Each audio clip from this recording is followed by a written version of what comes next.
And that was a great decision, but also a lot harder than I thought it would be because of the way the media landscape has changed since then. Long story shorter, I've gotten into areas that I never thought I would because of the work that I do. What began as a Wisconsin travel column then started dabbling with food, and then looking more at the Midwest as opposed to just Wisconsin, and then German heritage because we're so proud of that in Wisconsin. I've written books.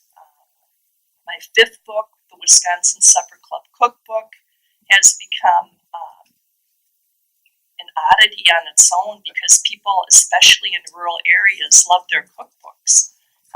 Love their cookbooks, love their supper clubs. And so I partnered with someone who did a film documentary about supper clubs. We hit the road in all kinds of ways. She shows her film. I talk about my book. We might raise money for a nonprofit, be part of something that's underwritten by a corporate sponsor like SC Johnson. And it's been fascinating. I really don't like public speaking, but I've learned to do it because of that cookbook and other books that I've written.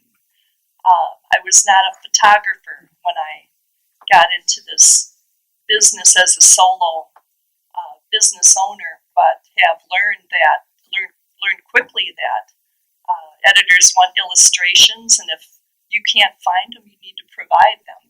And I've become, for a words first person, pretty proficient at it. To toot my own horn, one thing I'm real proud of is recently receiving my second Lowell Thomas Award. That's the highest award you can get in travel writing. And, I'm a two-time winner of it. And so I feel like despite the obstacles and the murkiness of this business, I've been able to deal with it. Thank you. Just a brief description about me. My name is Jeff Griffith. I'm a creative director in advertising and marketing. My background, I graduated in '87 and then moved to Hawaii, and then I moved to Atlanta and working at ad agencies in both places, and then moved to New York working in advertising. In 1999, I started my own magazine called Atomic, which was a national magazine all about retro culture. Did that for 4.5 years, and all while working full time in advertising. And then hopped around from agency to agency in various positions. And then in 2010, I started working with Men's Health magazine as creative director of their integrated marketing and advertising. And then in 2016, I moved for love, and after 26 years in New York City, I'm now in Minneapolis, and got married a month ago, or 2 months ago. So now I'm back in the Midwest. But anyway, let's get moving here. So what do you think, panelists? What are qualities that you need to go off on your own? We'll just go down the line. So I think we were talking about this earlier. One of the things I highly recommend is, first, don't try it right out of school. I think the best, it's not necessarily quality, but the best advice I could give is to get a little bit of experience, see that business world, understand how it works before trying to operate on your own inside of it, because it's tough to maneuver.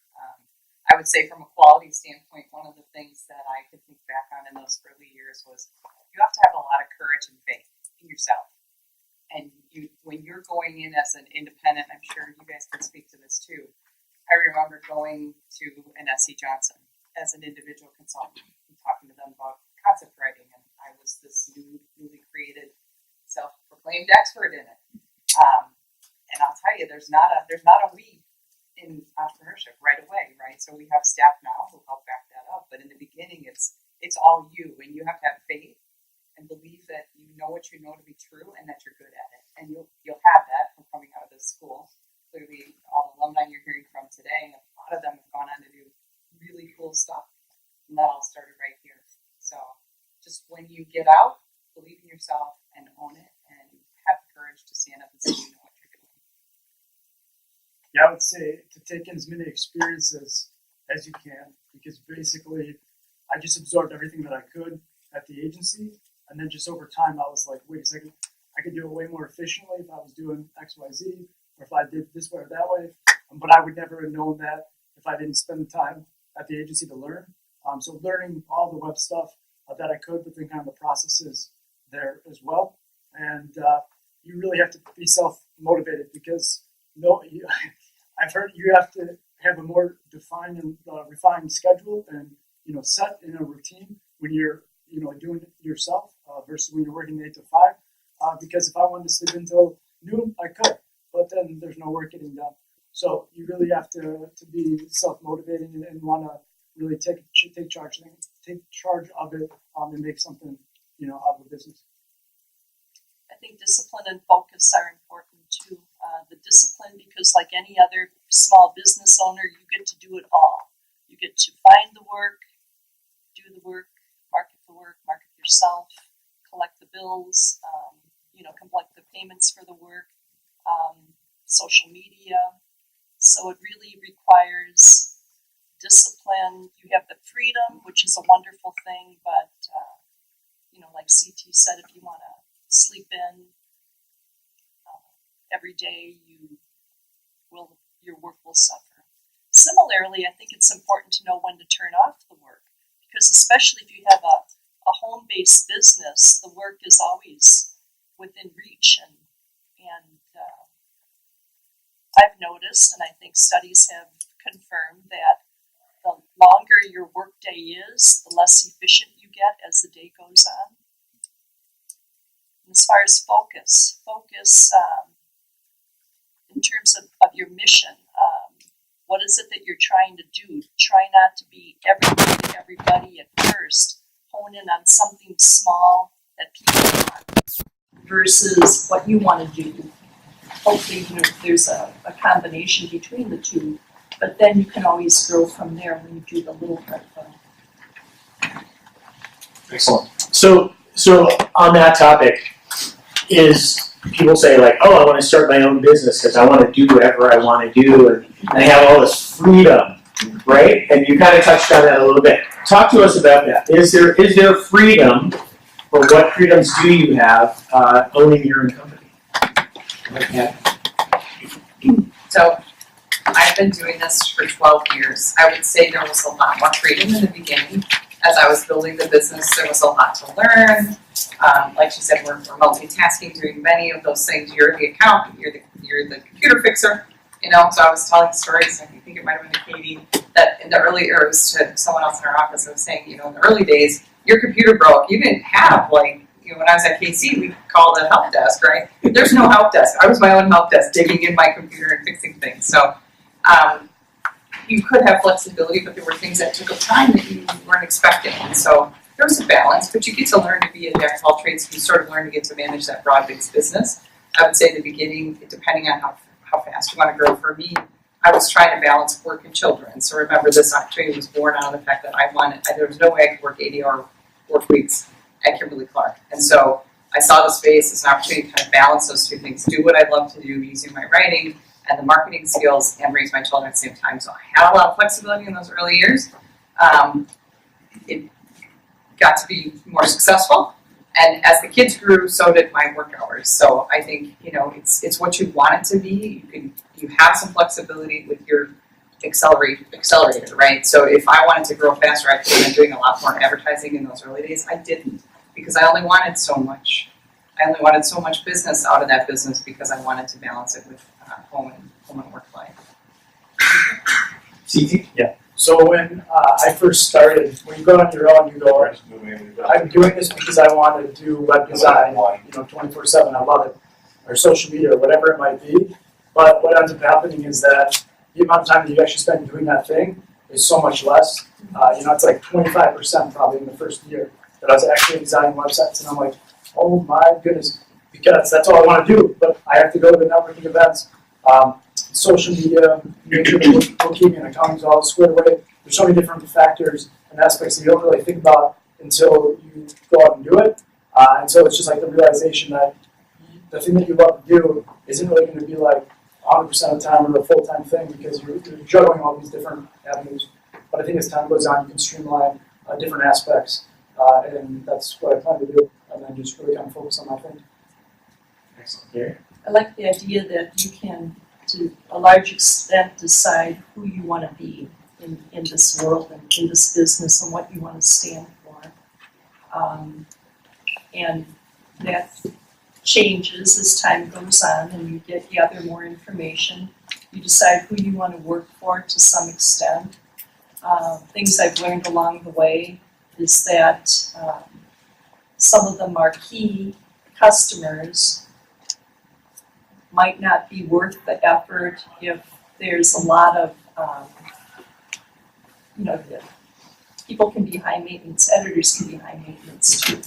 And so if I'm making $1.50 a word from an editor who keeps haranguing me about content, maybe I'd rather spend more time not making as much per word, but being able to get an assignment, deal with it, get an assignment, deal with it. That's one of the decisions you get to make after establishing a network of some sort. Just to add to that question, for me, I lived in New York, in Manhattan, in a studio apartment, and I had a really hard time working on my own because there was no separation. My bed was here, my computer was here, my kitchen was here, and there was no separation. And for me, I had issues with, I needed to go to work. I couldn't be like, wow, a nap sounds really good right now. Or, wow, maybe my clicker is right there and maybe I could just turn that on. And so what we're talking about is you have some freedom, but you really need to be disciplined. And I find, like now that I'm in Minneapolis and I can actually afford like a separate room for an office, I'm exponentially more productive because, and now I'm going to work. And I'm walking into the office, right? Yeah, exactly. And here I go. And now I'm work mode. And TV's back there, and I don't need that, and there's no distractions.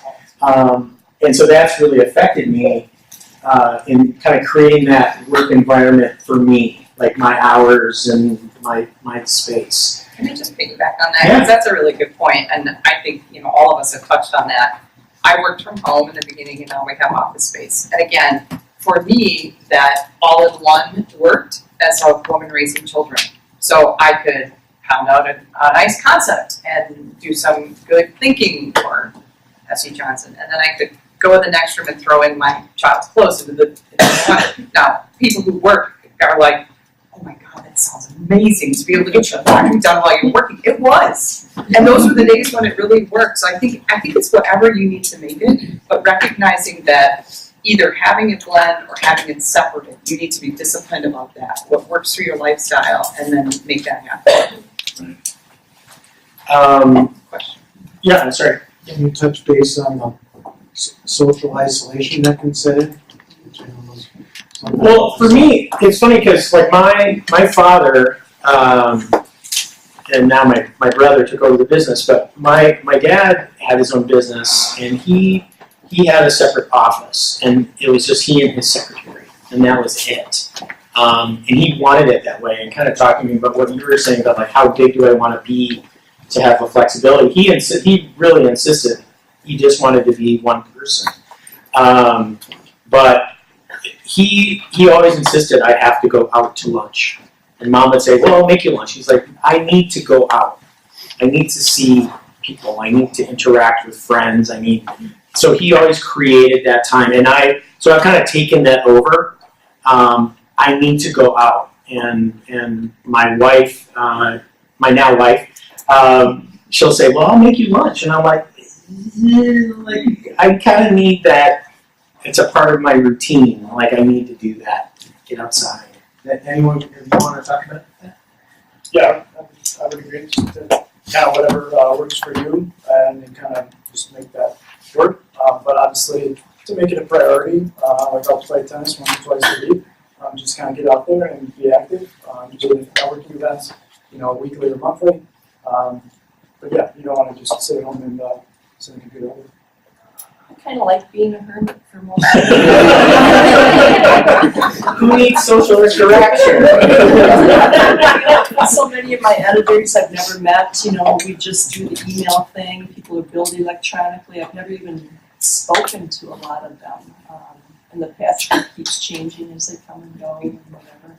But that said, I do have a social life and I do have friends. And one thing I learned was and I still will get together for coffee with people, but I try to not do it in the middle of the day anymore. I try to do it first thing or the end of the day so that I'm not interrupting the workflow of the day. It's just something that works better for me.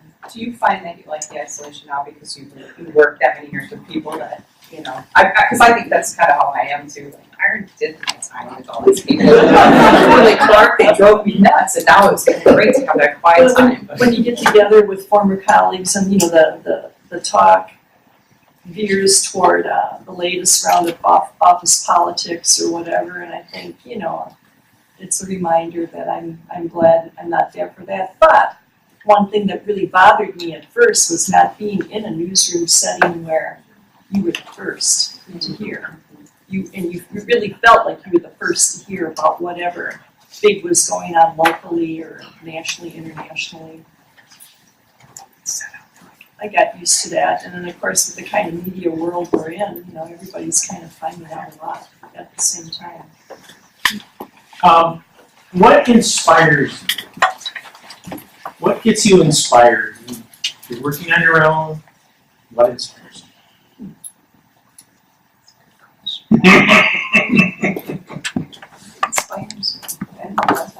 Well, a new kind of challenge, or like any kind of writing, a topic that thrills me because it's unexpected.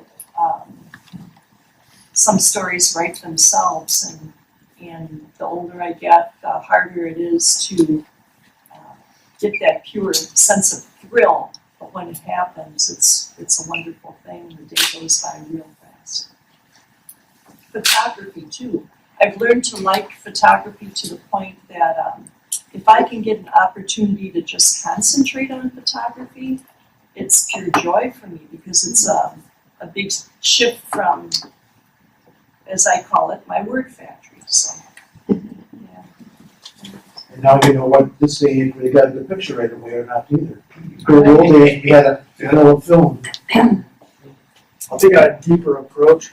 To me, kind of my why is to leave a legacy, on this earth, and that far last my time here. And so a website is just, a little thing in the scheme of things. And so just that always kind of keeps me motivated. As my dad passed away in 2016, and that's every day it's to continue his legacy and then go on my own. And so it's bigger than any kind of our website or any client that I would get.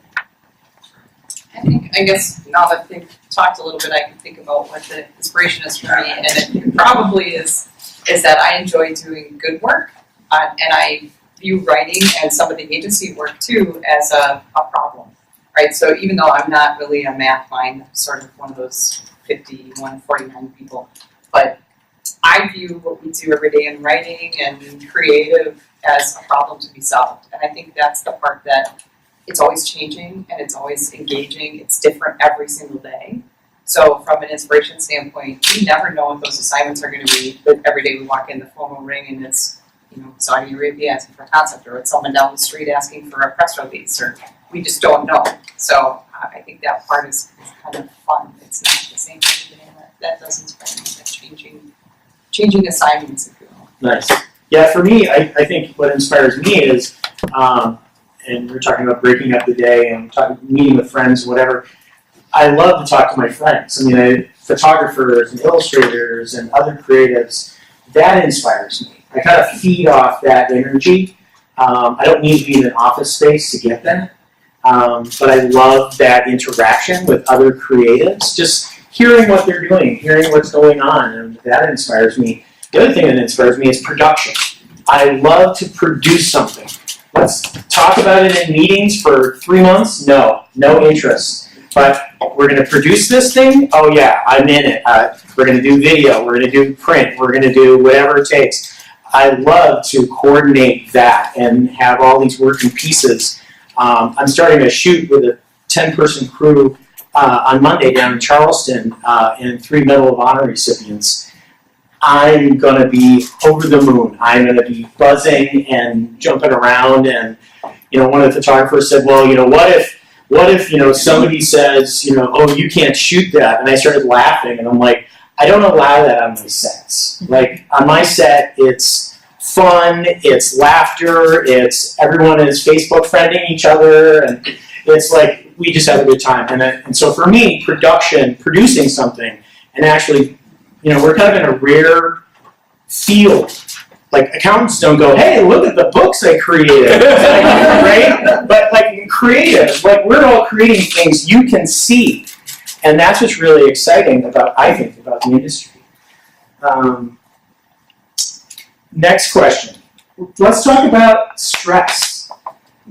What about the stress of owning your own business? Do you have stress? How do you deal with it?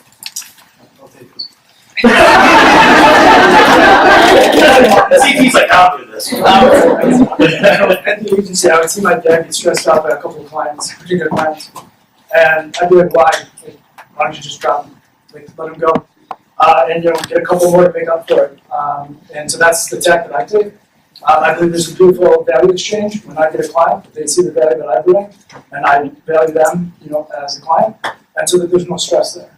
And so when I'm working on a site, what's the worst thing that can happen? The site's going to go down, the site's going to get hacked.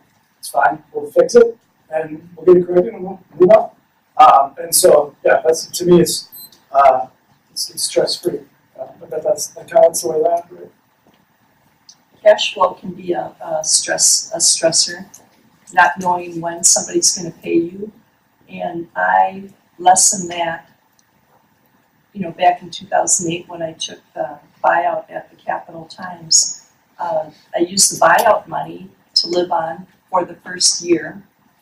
In the meantime, I was building up money through freelance work, and so now I'm always a year ahead. I live this year on money I made last year. And next year I'll live on money I made this year. So it lessens the need that an individual client, I've taken only once, I took somebody to small claims court because it was kind of a big chunk and it wasn't being paid. The magazine was obviously in financial trouble, and so, you need to deal with that kind of thing too, but it didn't have the impact that it would otherwise.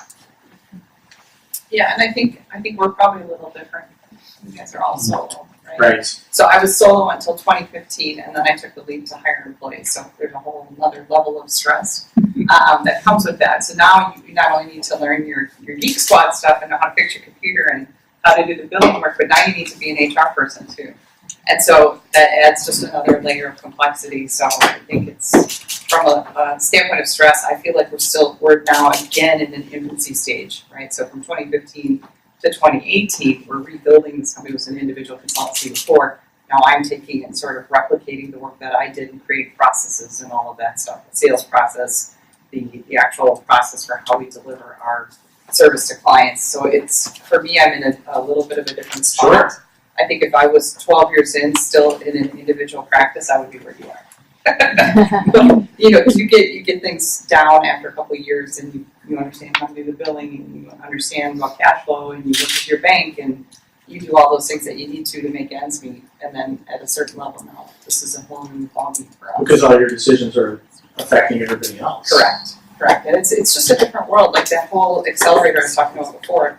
I purposely tried to lay low, just get enough work, and magically it would shut off over summer, which was great. So I had summers with my kids, and then September 1, we still see that seasonality today, Q4 and Q1 are historically like our busy seasons for concept writing because people are unloading their budgets in Q4 and trying to get rid of it and do lots of testing on the things they're going to maybe introduce in the next year. And then Q1, same thing, they've got fresh budgets and they're unloading them.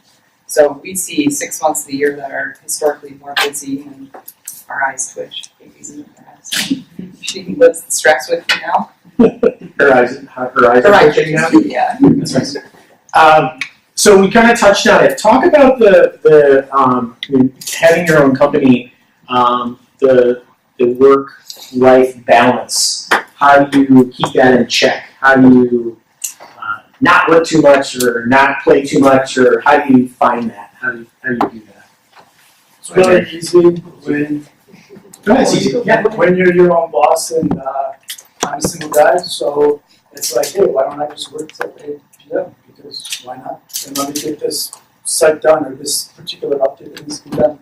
But I think over the last month I've been much more intentional, and I would say kind of going back to an earlier topic, just to be an entrepreneur, I think being intentional is really important. And so right now I'm specifically setting like Tuesday, Thursdays for meetings to be able to chunk the meetings and like have your attention just on that one thing.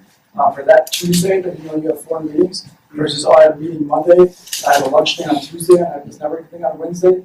Like it's a lot easier to get a lot of clarity when you're able to kind of batch things, but just be intentional kind of with your schedule and how you want to work it. And that's just something that I've done over time. I don't think I do a real good job of it. I think that, especially dealing with travel and food, because I'm also making the arrangements for things like that too. So, if we go on a month or two ago, we went to Eagle River, 3 Lakes area for vacation. But I'm always thinking, what can I do up there to write about, and found something. And so, but you try to respect that, this is my business time now. I'll do, interviews or whatever, and then just try to have fun otherwise. It's always a mix of work and pleasure with what I do, it seems, because travel is such a good thing. And then food as a component of travel. People get mistaken and think that I'm a food critic, but I've never been. It's really been more about paying attention to food in all kinds of ways. So, and I do that routinely. I've just kind of gotten used to it. I don't have to.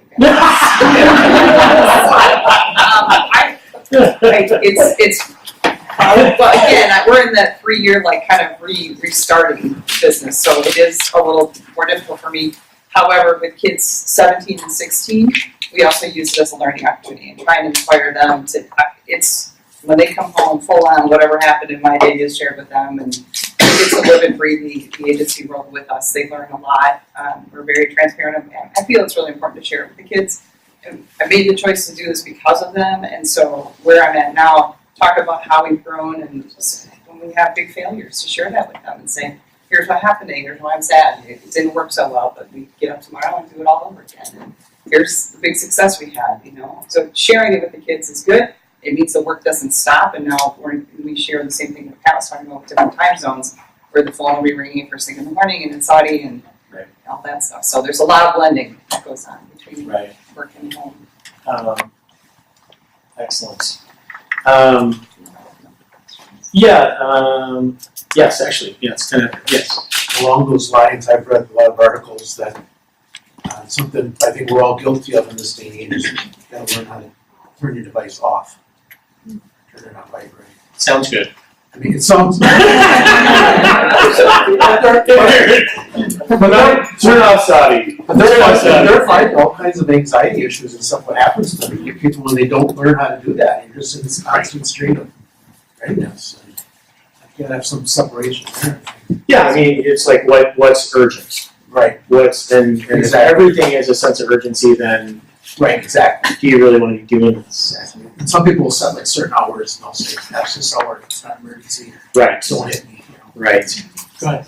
I was gonna say I'm an entrepreneur myself, but the one thing I sense is there's differences among you in some of the answers to the question. And one of the things I'd say about being your own boss is you can find your own strengths and work among them. Maybe you work best at midnight, and if you want to do that, and you have a family and you want to, although I find that when you have a young child, your energy gets sapped during the day, and you don't have as much as you think you And will. 9 o'clock sounds really Right, good. but yeah, if you're the kind of person that wants to, say, take Tuesdays off, and you want to work a really long day on Wednesday, you can do that when you work for yourself. Whereas if you worked for a large company, they might say, we work 8 till 4:30 here, and you're going to be here. I mean, I think more companies are trying to get around that a little more, but on the other side, it's sink or swim too. You also have the ability, if you say I'm going to work a long day Wednesday, and then Wednesday comes and you go out and do something else, it's only you that's going to pay for it. It's like, so it's, if you can work with your own strengths and you're honest with yourself, I think that, it can work for you. I think you hit a good point there. Honesty, right? Do we all agree to that? Like, you have to be honest about who you are, what you can do, what you're capable of. I suck at math. I've always sucked at math, and I need somebody else to do that. I have my accountant, but he handles all that stuff. I'll keep whatever records he needs, but I'm not even gonna touch it. And at the end of the day, someone else might be good at it, but at the end of the day, is do you make enough money to pay your bills? Oh, and if you do, then you're success. You don't need to be the richest person or whatever. If your way works for you, then you could do it. Yeah, I can read the balance. I know that. Yes, go ahead. Just kind of like bouncing off what you said at the end, like in terms of like whether you are solo or an agency, how would you like define or measure success? Good question. I think money is just one way to define it. Freedom. I make enough to pay the bills, but I would never call myself a rich woman. Wasn't as a newspaper employee either, actually. But I live pretty lean, but I think I have such a good life because I have the freedom and the opportunity to pretty much do what I want to do.